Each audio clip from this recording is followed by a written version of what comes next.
नमस्कार दोस्तों, मैं पंकज कुमार आज फिर हाजिर हूँ मैं एक टॉपिक पे वीडियो लेके कि क्या आपके संतान से शत्रुतापूर्ण संबंध होंगे। Will relation of your child with you be friendly और एनिमिकल। माफ़ कीजिएगा दोस्तों। एक्चुअली मुझे मेरे एक क्लाइंट हैं, वो लगभग आज से 3 महीना पहले मेरे पास आए थे। बहुत ही हड़बड़ाए हुए। वो पेशे से शिक्षक हैं। तो वो अपने छात्रों को वृद्धा आश्रम ले गए। तो ले जाने के बाद जब उन बूढ़ी माताओं से मिले तो उन्हें पता चला कि वो ऐसे फैमिली से बिलोंग करते हैं जिनके माता जिनके बच्चे अच्छे अच्छे पोस्ट पे, अच्छे अच्छे नाम के साथ, अच्छे अच्छे पैसा, अच्छा अच्छा पैसा के साथ वो लोग आज के डेट में उनका नाम है, सम्मान है, उस फैमिली से बिलोंग करती हैं वो माता। तो जिनकी भी वे माताएं हैं, उस माता के लिए बहुत ही दुखद बात है। और हम सभी को ऐसा नहीं होना चाहिए कि जिस माँ का दूध पी के हम लोग बड़े हुए हों, जिस माँ का केयर से हम लोग बड़े हुए हों, जब केयर होने की, उन्हें जब केयर की आवश्यकता होती है तो हम उन्हें वृद्धा आश्रम में छोड़ देते हैं। तो माता होती है, संतान संतान ही होता है, दोनों में ये नहीं किया जा सकता है। लेकिन कुंडली में ऐसे कुछ योग होते हैं दोस्तों जो ये बताता है कि आपके संतान से आपके संबंध कैसे होंगे। तो चलिए इस विषय में हम लोग आज चर्चा करते हैं। मैंने जस्ट आपको एक लग्न कुंडली के द्वारा समझाने का प्रयास कर रहा हूँ।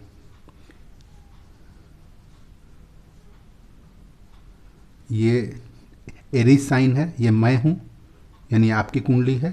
और ये मेरा 5th हाउस है, ये मेरे संतान की कुंडली है। तो देखिए, यहाँ लग्न है एरीज, इसका स्वामी है ऑनर है मार्स। यहाँ है लियो साइन, इसका स्वामी है सन।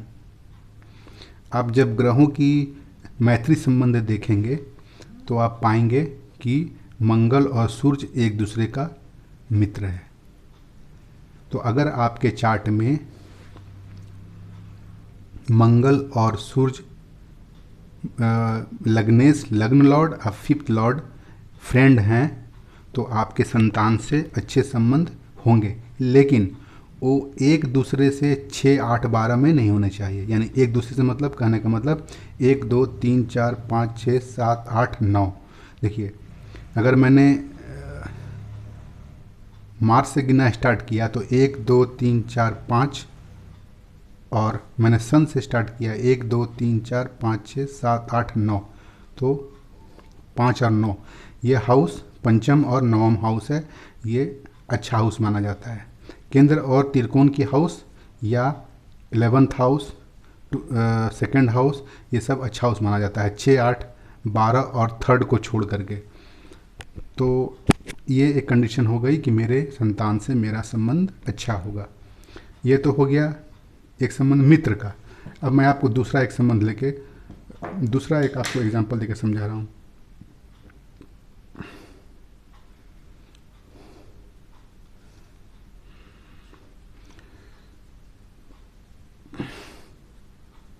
मान लीजिए दोस्तों, मैंने जो पिछले वर्ड्स को लिखे हैं उसको आप ध्यान मत दीजिएगा। चलिए मैं यहाँ एक रखता हूँ, हाँ, 7th, 7th, 8, 9, 10, 11, ये भी तो फ्रेंड हो गया। ये भी दोस्तों, ये भी तो फ्रेंड हो गया।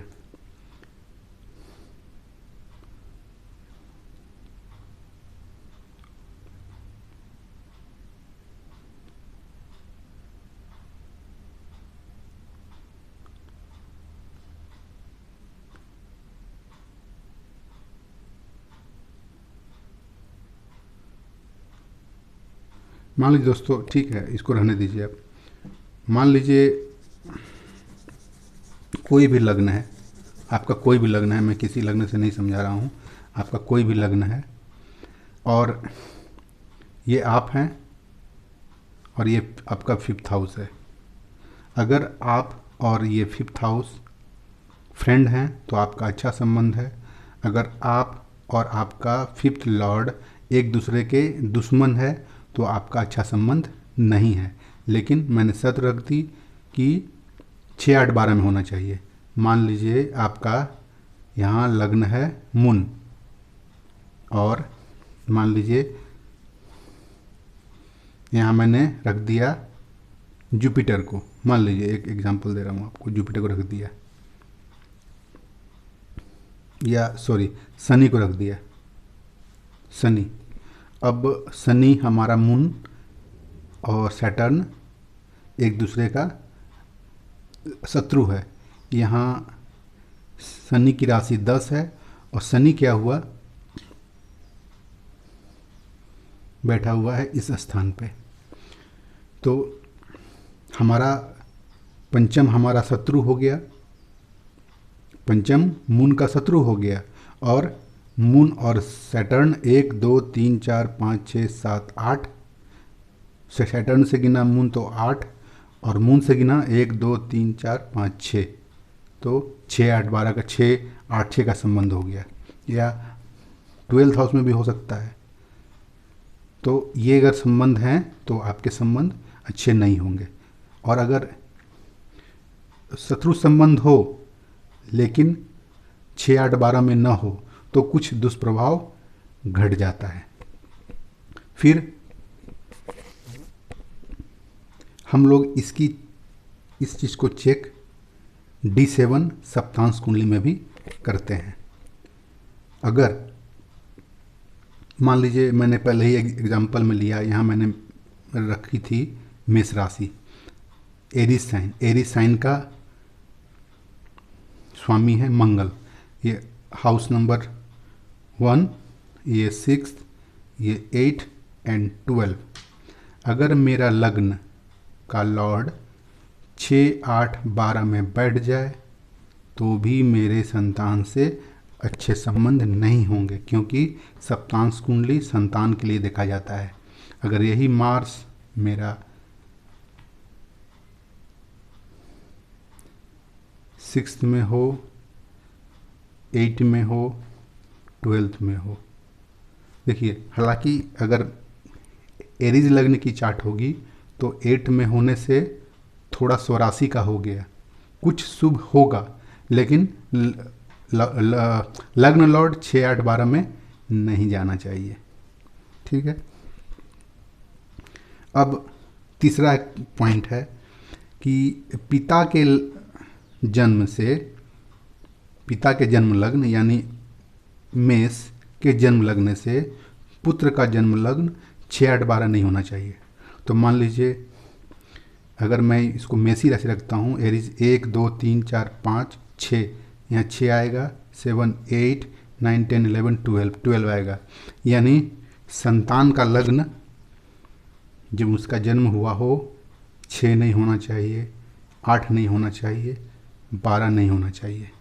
अगर ऐसा है तो भी अच्छे संबंध नहीं होंगे।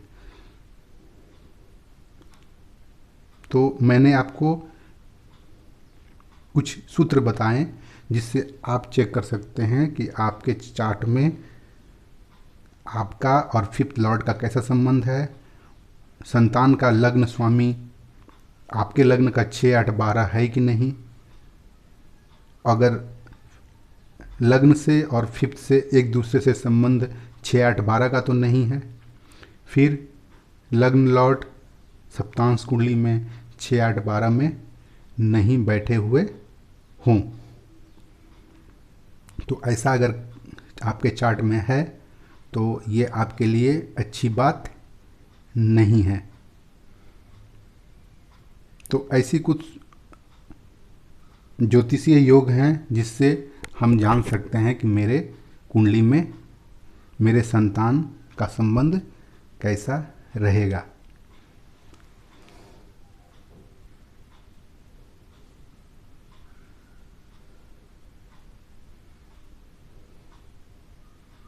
अगर ये संबंध 6 8 12 का नहीं है, 5 9 का है, या मित्र होते हुए 6 8 12 है, तो कुछ स्थिति सुधर सकती है। शत्रु राशि में होने से संबंध तो मैत्रीपूर्ण होगा, लेकिन झगड़ा झंझट ये सब भी होता रहेगा। यहाँ तक मैं आपको बता रहा हूँ, मेरे एक गुरु हुआ करते थे, उन्हें अभी हाल फिलहाल उनकी मृत्यु हो गई है 1 महीने पहले। मैंने सुना अपने उनके छात्र बंधुओं से कि उनका लड़का उनको बहुत मारा करता था और उनकी मृत्यु उसके द्वारा मारने से ही हुई, क्योंकि उनके माथा में बहुत ज़ोर से प्रहार किया गया था उनके लड़के के द्वारा, क्योंकि उसकी डिमांड वो पूरा नहीं कर रहे थे। तो आप देख सकते हैं ये सब उनकी कुंडली में ज़रूर कुछ ऐसा होगा जो उनको 65 साल की उम्र में ये सब झेलना पड़ा। दोस्तों, अगर ऐसा है तो हमारे कुंडली के लिए अच्छी बात नहीं है। मैं आगे वीडियो में फिर कभी आपको बताऊंगा कि इस तरह के योग अगर हों तो आपको क्या उपाय करने चाहिए। धन्यवाद दोस्तों, आशा है आपको ये वीडियो पसंद आया है। कुछ मित्र कह रहे हैं मुझे कि आप थोड़ा लंबी लंबी वीडियो बनाएं, ज़्यादा देर तक का वीडियो बनाएं। तो दोस्तों, मुझे ऐसा लगता है कि मैं अपनी बात तो अगर 5 मिनट 7 मिनट की वीडियो में रख पाता हूं, तो मुझे 10 20 मिनट 25 मिनट 40 मिनट का वीडियो बनाने का आवश्यक नहीं है। अगर कोई ऐसा मैटर आएगा मेरे पास जो 50 मिनट का वीडियो हो, तो मैं ज़रूर ही इस चीज़ को रखूँगा। भविष्य में अगर मैं एस्ट्रोलॉजी क्लास स्टार्ट करता हूँ तो मैं उस सारे मेरे द्वारा बताए गए वीडियो को, सूत्र को मैं आप तक पहुंचाऊंगा। धन्यवाद दोस्तों।